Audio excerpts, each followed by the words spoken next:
Хөвсгөл аймгийн Мөрөн сумын соёлын гавьяц зүтгэлтэн Жавцын Бадрагийн нэрэмжит ерөнхий боловсролын Дэлгэр мөрөн сургуулийн хим биологи эрүүл мэнд судлагдгууны хөгжлийн катализатор мэргэжлийн багш нарын бүлэг химийн 5, биологийн 4, эрүүл мэндийн 2 багштай бөгөөд зөвлөх багшныг тэргүүлэх багш 5, заах аргач 4, залуу багш 1 гэсэн нийт 11 багштайгаар хичээл сургалтын үйл ажиллагааг зохион байгуулж байна. Тус бүлэгт 2-33 дахь жилдээ ажиллаж байгаа багш нар байгаа бөгөөд нийт багш нарын 60% нь залуу багш нар юм а. Залуу багш нараа дагуулan сургаж онол арга зүйг хослуулан хүүхэд нэг бүрийн асуудал шийдвэрлэх чадварыг хөгжүүлэх зорилготой ажиллаж байна.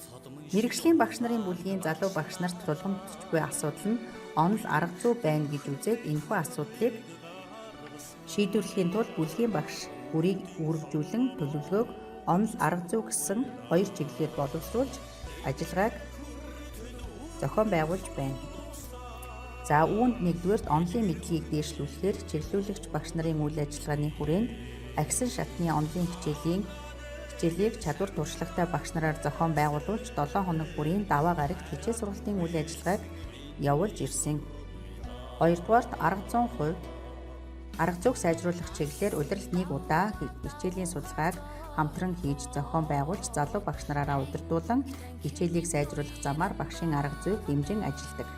Ээлжид хичээлээ 21-р зууны суралцгын загвараар төлөвлөн зохион байгуулснаар сурагчдын сурах сонирхол идвэх оролцоо нэмэгдэж дээд түвшний даалгавар гүйцэтгэх чадварт ахиц гарсан байна.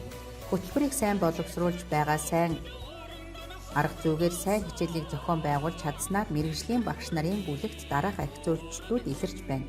Тухайлбал бүсийн сайн хичээлийн авраг залуу багш 3, аймгийн сайн хичээлийн авраг залуу багш 1 төрөн гарсан байна.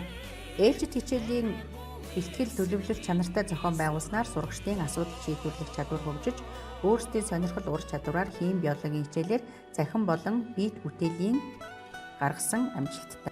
Мэргэжлийн багш нарын бүлгээрээ хамтран арга зүйгээ сайжруулснаар арга зүйн зөв шийдлийг олж туршин хэрэгжүүлж, арга аргачдад боловсруулж судлаач багш аймаг улсын бэлтгэлийн уралдаанд арга зүйгээр хилцүүлэн залуу багш нараа дагуулan хөгжүүлж, аймгийн уралдаанд 1-р байр, улсын ихтгэлийн уралдаанд дэд байр эзэлсэн амжилтуудтай. Дээрх үйл ажиллагааг хэрэгжүүлсэний үр дүнд залуу багш нарын онолын мэдлэг 31-ээс 43% агцтай болсон байна. Мөн онолын хувьд онолын дэвтэр хөтлсөн, залуу багш нарын онолын мэдлэг сайжирсан, ээлжид хичээлийг онолын алдаагүй заадаг болсон, эслийн шалгалтын жил бүрийн дундаж оноо улс аймгийн дунджаас дээгүүр үнэлэгдэж байна.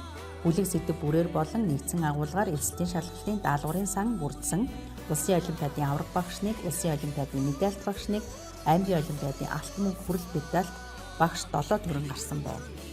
Багшийн арга зүйд гарсан өөрчлөлт, хичээлийн хөтөлбөр төлөвлөлтийг чанартай хийж гүйцэтгэх ур чадвар сайжирсан, ээлжид хичээл чанарчилж сурагчдын суралцах эдэг нэмэгдсэн, багшийн арга зүй сайжирч залуу багш нарын мэдрэмж хөгжсөн, ажлын байрандаа тасралтгүй хөгжсөн, сурагчдын дээд ирэмбийн даалгавар гүйцэтгэх асуудал шийдвэр гаргах чадвар 25%-аар ахисан.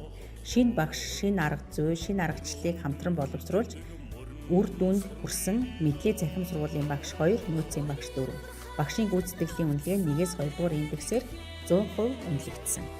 Эцэст нь дүгнэхэд залуу багш нарын багийн ажиллагаанд суралцаж хувийн зохион байгуулалт өндөртэй болж онол арга зүй, олимпиад илтгэл зэрэг олон чиглэлээр хөгжсөн. Ингэснээр сурагчдын сурах идэх оролцоо сонирхол нэмэгдэж, асуудал шийдвэрлэх чадвар сайжирдаггүй багш нарын амжилт сурагчдын акцаас харагдаж байна. Бид цаашид мэргэжлийн багш нарын бүлгийн үйл ажиллагаагаар дамжуулан AI технологиг суралт үйл ажиллагаанд ашиглаж, ажлын ачааллаа хөгжүүлэх тал дээр илүү суралцаж, хөгжиж ажиллана. Мэргэжлийн багш нарын үйл ажиллагаагаар дамжуулан туршлагатай багш нар нь залуу багш нарыг үлгэрлэн дагуулж тогтвортой багш болгон төлөвшүүлж хамтдаа олон талаар хөгжих боломжтой байдаг гэдгийг бидний энэхүү сайн туршлагаар шин санаа аваарай. Анхаарал хандуулсан та нартаа баярлалаа.